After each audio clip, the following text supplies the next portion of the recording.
welcome back to Minecraft. I have, nearest to me, I have Althea. Hello, Althea. Hello. And way back in one of the bases, Malinka is around, working on some stuff in the background. Hi, Malinka. Hello. Most of the stuff that we're doing right now is going to be based in the B room once more, and I guess to start off with, I'll show some of the changes to the B room yet again. We've just turned it into a bit of a bee factory in here at the moment. And if I jump over, you can see I've got all sorts of different bee types going through: noble bees, marshy bees, marble, diligent. We've got industrious bees on the go. On the other side, we've got imperial bees. What else have we got? What have you got here?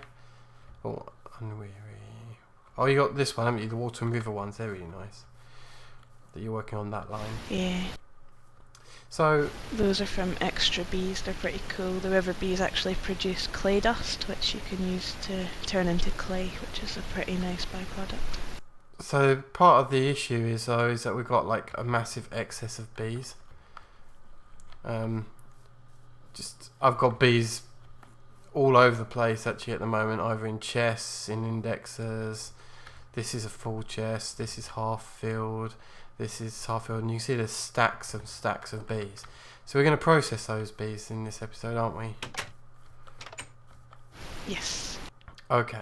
I, unlike you, I'm a little bit more tidy with my bees. Yeah. As you can see, I have them in my index. I have like a stack of pretty much each type of drone that I'm going to need, just so that if I need them for future reference, I can use them. But we found the problem with the indexer, while it's got infinite storage and is awesome, it doesn't stack the bees unless you take them out and put them back in. So it was causing massive lag because it had when we broke it, the server froze for about, how long was it, like 15-20 seconds because of all the lag. It did, and I was buried in bees. We need to yeah, it was quite funny to watch Fire poke an indexer and then it like explode bees on his face, but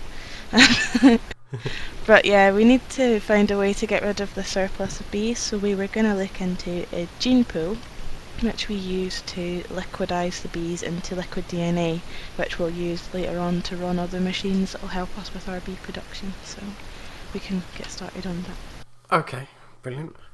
So this one's fairly simple. You got the sturdy casing, which is straight up bronze everywhere. Got copper ingots and a couple of redstone.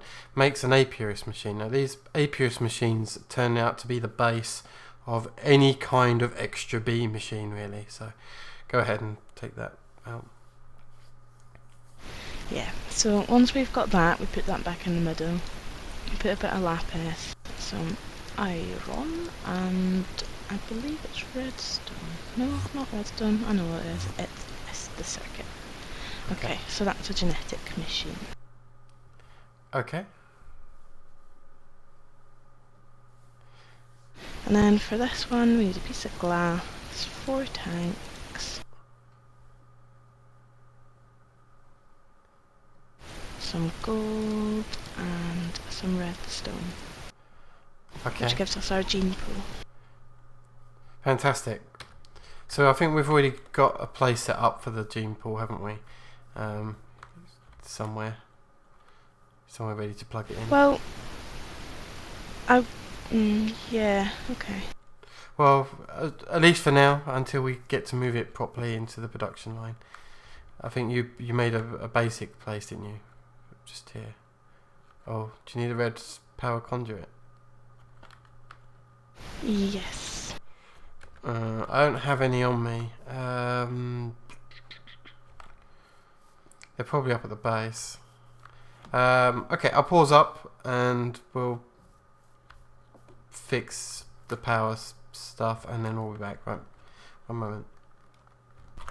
Okay, we sorted out the power and the liquid ducts that we needed. So if you do the honours, Elfie, and grab a stack of unwanted bees, however harsh that might sound.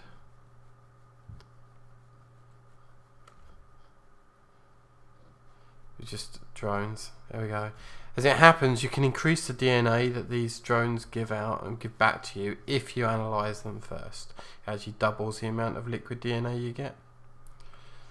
And the liquid DNA is now running through this liquiduct here. And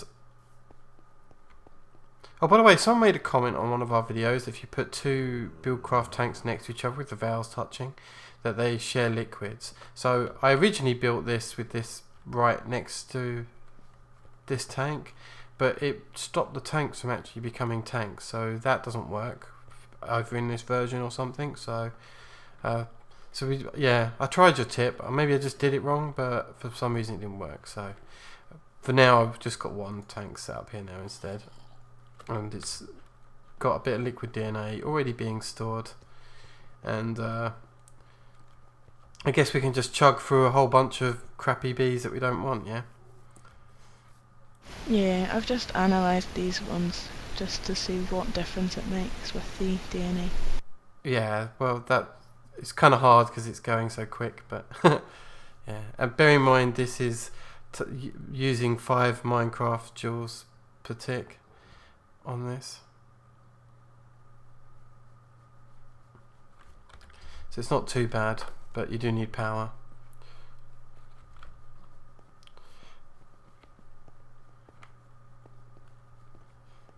So, ooh, shiny DNA. yeah, look, we've got a whole bunch of pink goo, all shimmering and glimmering. Everyone loves pink goo. Okay, so I guess like for us to be able to do the next part of this, the gene pool stuff that we're doing here, is we need a lot of more liquid DNA than we currently have in storage. So now that we've got this, we're going to have to kind of wait and just process a whole ton of bees and come back probably in an episode or two and come back to it. Right, so what else in this episode?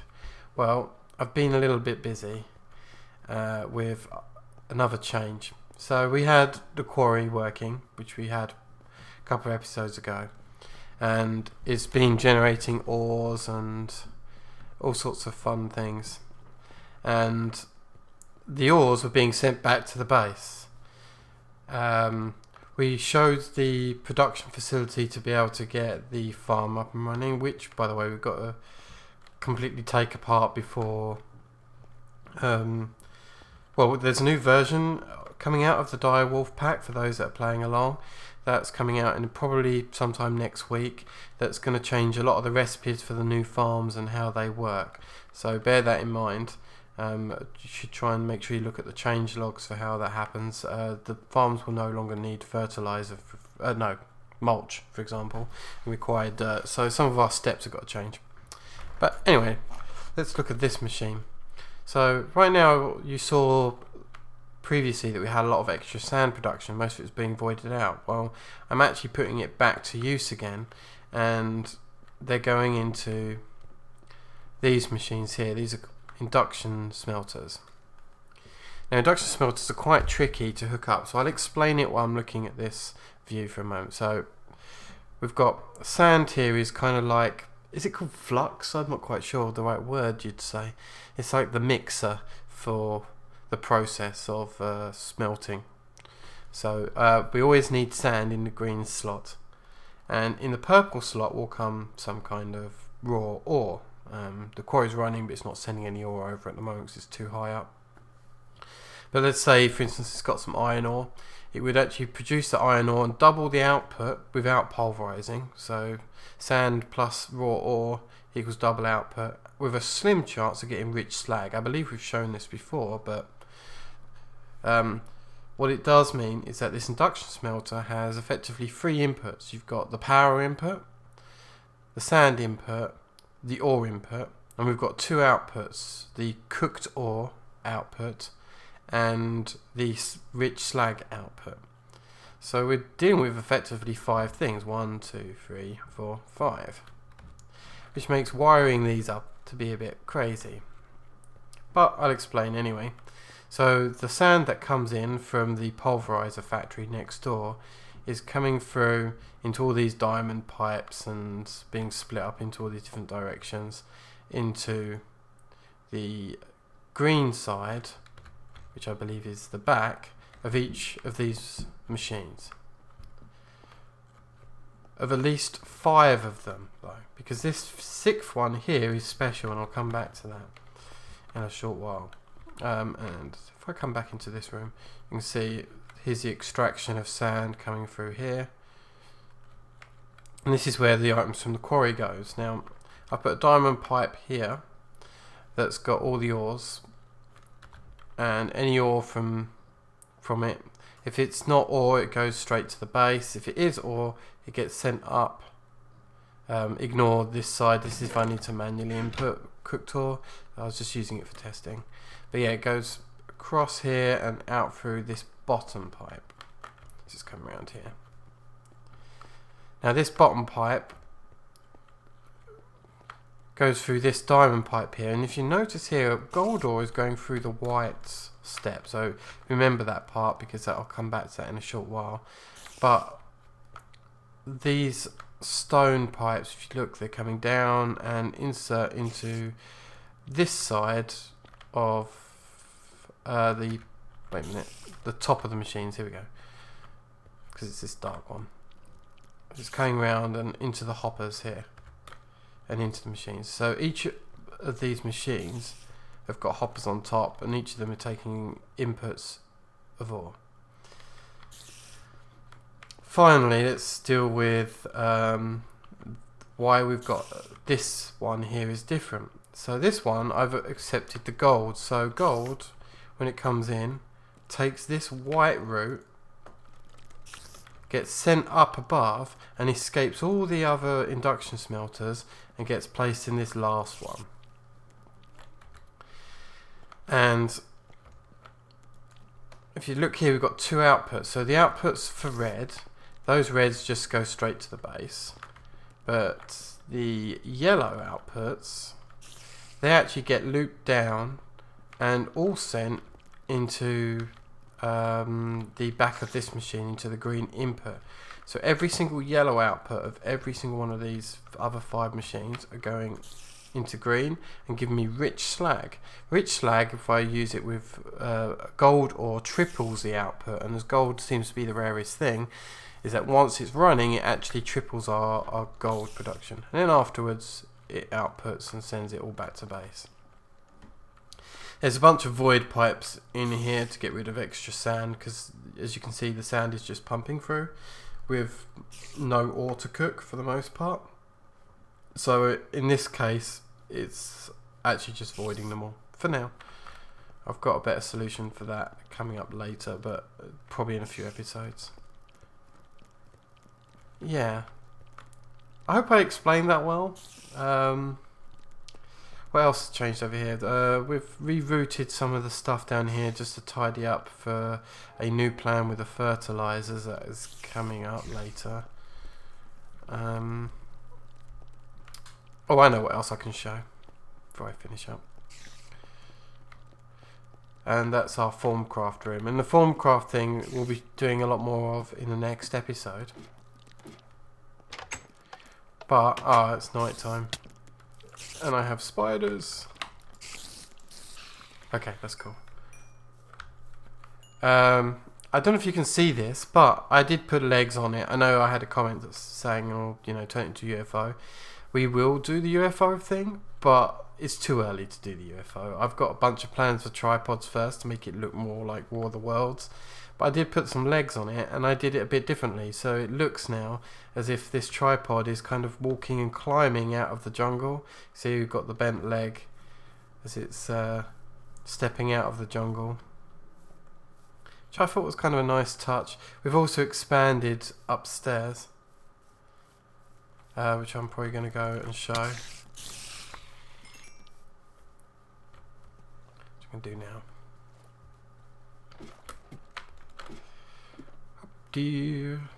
I normally would cut all this movement, but it does offer a view of the underside of this particular tripod. And Malinka, you're working on something, aren't you, for a few episodes time that's going to stop us doing all these travelling. Yep.